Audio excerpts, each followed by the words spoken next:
Welcome to Fundamentals of GIS. My name is Nick Santos and I'm the instructor for this course. I'm also a GIS developer at the UC Davis Center for Watershed Sciences, where I develop databases and software to help solve California's water problems. In this course, we're not going to make you a GIS expert right off the bat, but we are going to teach you everything you need to know to open data, view data, make maps, and generally be able to use GIS at a functional level. To do that, we're going to go over major GIS software packages with a focus on ArcGIS, which is a very common GIS package used in the industry. We're also going to get you the concepts and terminology you need in order to be able to communicate with people who are speaking GIS terms, like me right now, and also in order to be able to use GIS.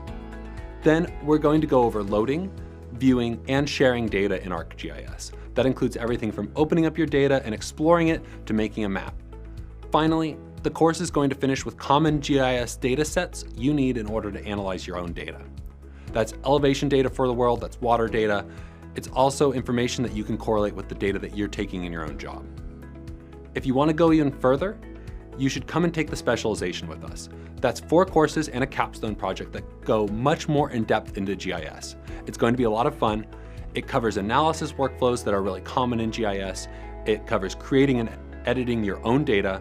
It covers making maps and making beautiful maps, and then analyzing your own data in GIS, bringing it into the software, developing workflows, and getting results and answers to your own questions. Once you're done with this, you'll have everything you need to know in order to be able to use GIS as an analyst. There's so much more you could know after this specialization, but you'll be very functional in GIS. If you do the verified certificate with Coursera, you get to do a capstone project and walk away with a project that you've completed all on your own. That could be a data set, that could be a map, or anything you want to explore yourself. I encourage you to do that, as that's where you're going to get the most practice and experience.